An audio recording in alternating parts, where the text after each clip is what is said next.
हरि ओम.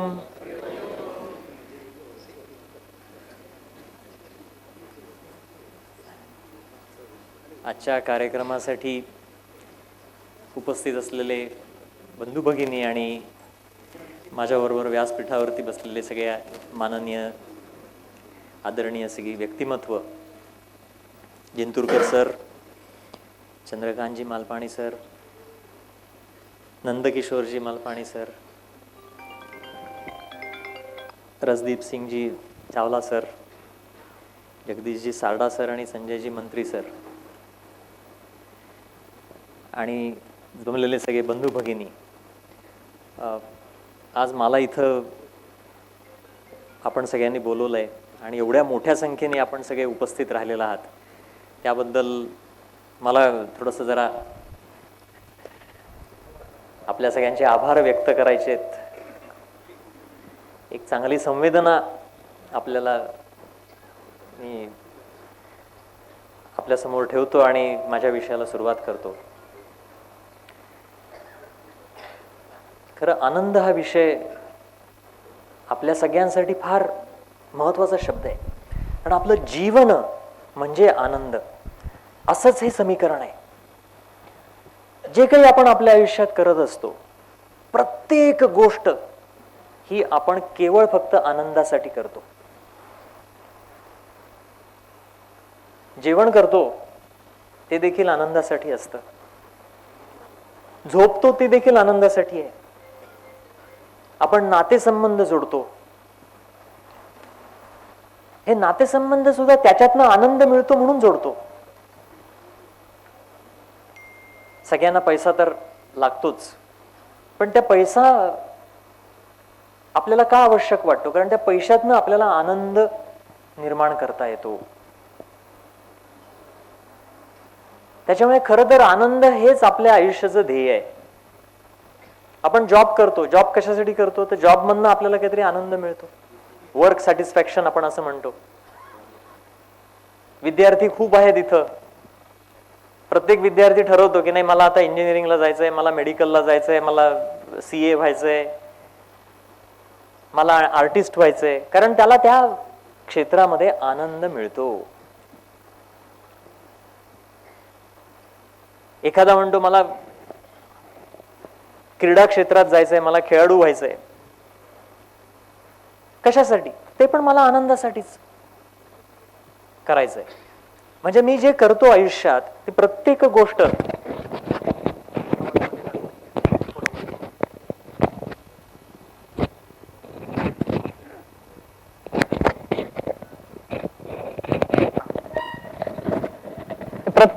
जी मी आयुष्यात करतोय ती सगळी फक्त आनंदासाठी करतोय. पण मग आता हा आनंद नक्की आहे काय? योगाचा जे मूळ उद्देश आहे, तर योगशास्त्रामध्ये एक शब्द वापरला जातो, सच्चिदानंद. या शब्दामध्ये खरं 3 शब्द आहेत, सत, चित आणि आनंद. म्हणजे योग मार्ग सुद्धा आनंदाचाच मार्ग आहे.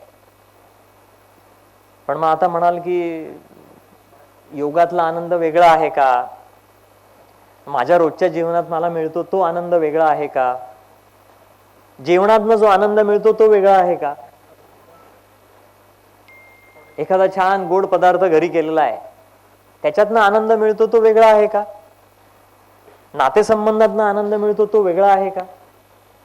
तर या सगळ्या गोष्टींवरती विज्ञानाने खूप संशोधन केलंय, खूप वैज्ञानिक संशोधनं झालेली आहेत आणि आपल्या लक्षात यायला लागलेलं आहे आता की आनंद म्हणजे नक्की काय. आता मी विषय जसं उलगडत जाईन आपल्या समोर, तसं तुमच्या सगळ्यांच्या लक्षात येईल की अरे,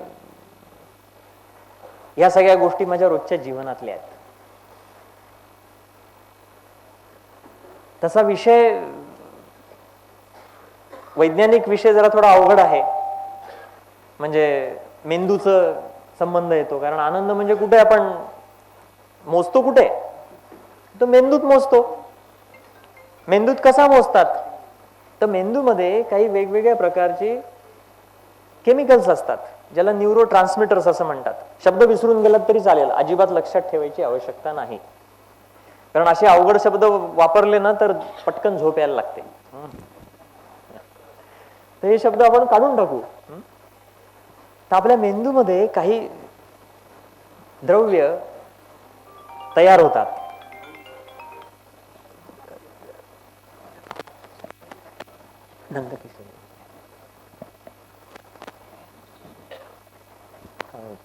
स्लाइड पुढची कर. स्लाइड पुढची.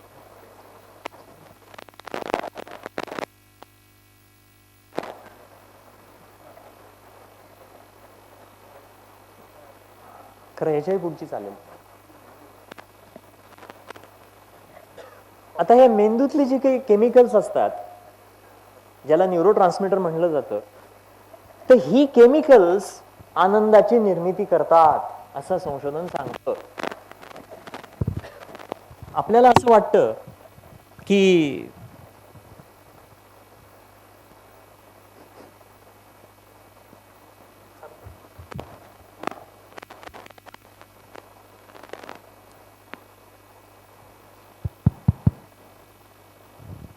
आपल्याला असं वाटतं की मी श्रीखंड खाल्लं तर आनंद त्या श्रीखंडातनं मिळतो.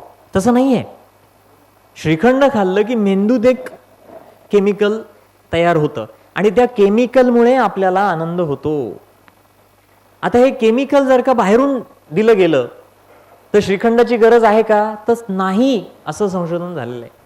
त्याच्यामुळे मुख्य काय आहे तर हे मेंदूतली सगळी रसायनं आहेत. आता या रसायनांची थोडक्यात मी तुम्हाला ओळख करून देणार आहे. आणि बघा बरं का, ती रसायनं कशी आपल्या रोजच्या जीवनाशी जोडली जात आहेत हे लगेचच तुम्हाला लक्षात यायला लागेल. तर पहिलं जे अतिशय महत्वाचं केमिकल आहे त्याला म्हणतात डोपामाइन. डोपामिन बऱ्याच जणांनी नाव ऐकलं पण असेल. ते डोपामाइन म्हणजे काय? एक संशोधन झालं. ते संशोधन होतं उंदरांवरती. त्या संशोधनात असं समजलं की ज्या उंदरांमध्ये डोपामाइन जास्त आहे ते उंदीर अन्न शोधण्याचा जास्त प्रयत्न करतात. आता हे उंदरांचं अन्न शोधणं आणि आपण जॉब शोधणं सारखंच आहे. ज्यांच्यात डोपामाइन कमी होतं ते उंदीर प्रयत्न करत नाहीत. म्हणजे ज्या माणसांमध्ये ज्या मनुष्यांमध्ये डोपामाइन कमी आहे ते नैराश्याकडे पटकन जातात असा त्याचा अर्थ झाला. आलं लक्षात मुद्दा? म्हणजे हे डोपामाइन किती महत्वाचं आहे. आता हे जे डोपामाइन आहे याचा संबंध कशाशी आहे? निसर्गाने हे डोपामाइन का आणलंय आपल्या मेंदूमध्ये? तर त्याचा संबंध हा आपल्या सर्वायवल इन्स्टिंक्टशी आहे. आपली जी जगण्याची इच्छा असते त्याच्याशी याचा संबंध. हे किती महत्वाचं आहे बघा. डोपामाइन कमी झालं की जगण्याची इच्छा कमी होते. मग काय आपल्याला नॅचरली नैसर्गिकरित्या काय वाटतं तर डोपामाइन जास्तीत जास्त मिळवावं. आता हे डोपामाइन कशातनं मिळतं हे तर रहस्य आहे. मला जास्ती जर का डोपामाइन मिळालं तर माझी जगण्याची इच्छा जास्ती आहे. ते मिळतं कशातनं? गंमत अशी आहे की आपण आपल्या इंद्रियांच्या संबंधित ज्या ज्या गोष्टी करतो, म्हणजे जिभे इंद्रिय म्हणजे कुठली? पहिलं जीभ, दुसरे डोळे, तिसरे कान, चौथी त्वचा आणि पाचवं नाक. या इंद्रियांना इच्छा असतात ना. जिभेच्या इच्छा माहिती आहेत सगळ्यांना. मिसळ, आईस्क्रीम खातो का नाही? आईस्क्रीम आपण आईस्क्रीम का आवडतं? कारण त्या आईस्क्रीम मधनं डोपामाइन मिळतं. मिसळ का आवडते? त्याच्यातनं डोपामाइन मिळतं. श्रीखंड का खातो आपण? त्याच्यातनं डोपामाइन मिळतं. आता हे झाले खाण्याचे पदार्थ. आता बघा बरं का,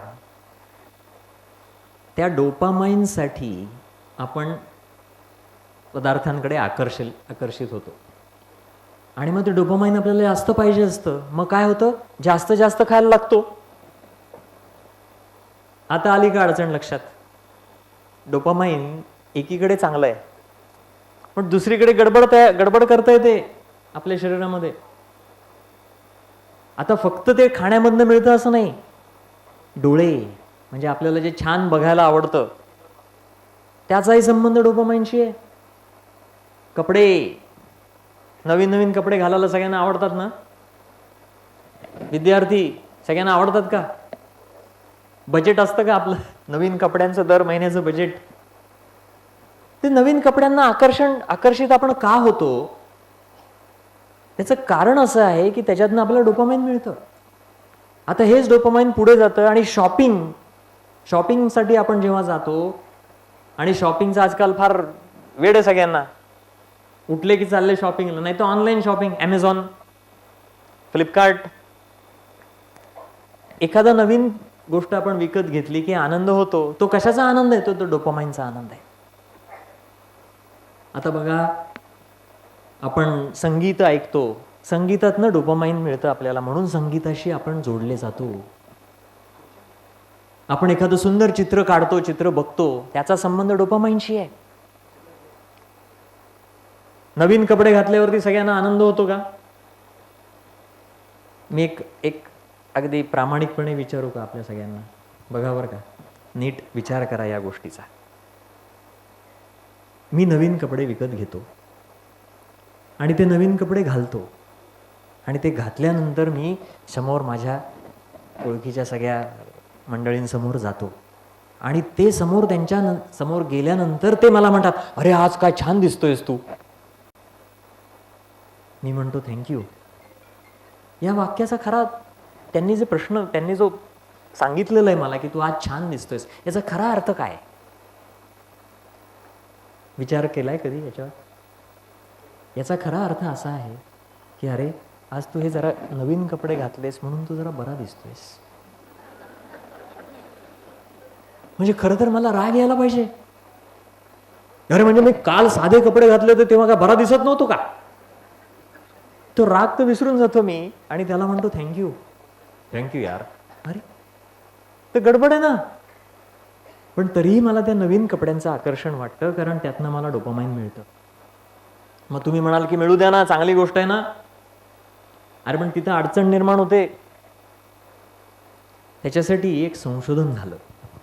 2 सायंटिस्ट होते. 1974-75 नंतर झालेलं संशोधन आहे ते. पण ते आत्ताचं नवीन नाही आहे, जुनं संशोधन आहे. ओल्ड्स आणि मिल्नर असं त्या दोघांचं नाव होतं. त्यांनी काय केलं, त्यांनी एका उंदराला त्यांच्या रिसर्च लॅबमध्ये आणलं आणि त्याला एका छोट्याशा पिंजऱ्यात ठेवलं. त्याच्या डोक्यामध्ये त्यांनी मेंदूमध्ये एक भाग असतो ज्याला न्यूक्लियस ॲक्युम्बन्स असं म्हणतात. नाव विसरून जा परत, ते न्यूरो ट्रान्समीटरचं जसं म्हणलं तसं हे पण विसरून जा. तर त्या न्यूक्लियस ॲक्युम्बन्सला त्यांनी बाहेरून इलेक्ट्रोड्स इन्सर्ट केल्या.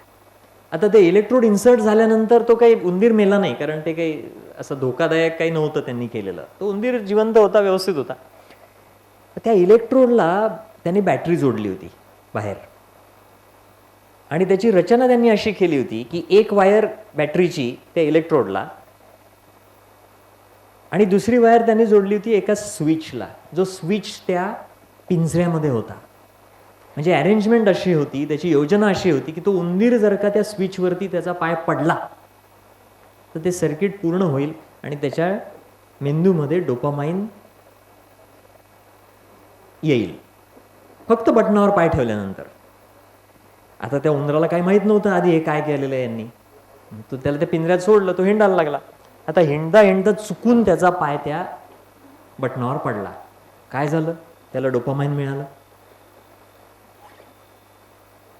गंमत अशी झाली, त्या उंदराला पहिले कळलं नाही, पण असं जेव्हा 3-4 वेळा झालं, चुकून तो त्या बटनावरती पाय ठेवला त्यांनी, तेव्हा त्याच्या लक्षात आलं की अरे या बटनावर पाय ठेवला तर मला आनंद होतोय. तुम्हाला आश्चर्य वाटेल त्या उंदराने काय केलं नंतर. रिसर्च आहे, व्हिडिओ रेकॉर्ड केला होता त्यांनी. हा रिसर्च अजूनही अवेलेबल आहे तो. त्या उंदराने ते बटन 1 तासात 500 वेळा दाबलं. वा, काय आनंदी झाला. तो उंदीर भुकेनी आणि दमून मेला. कोणीतरी म्हणेल की कमीत कमी आनंद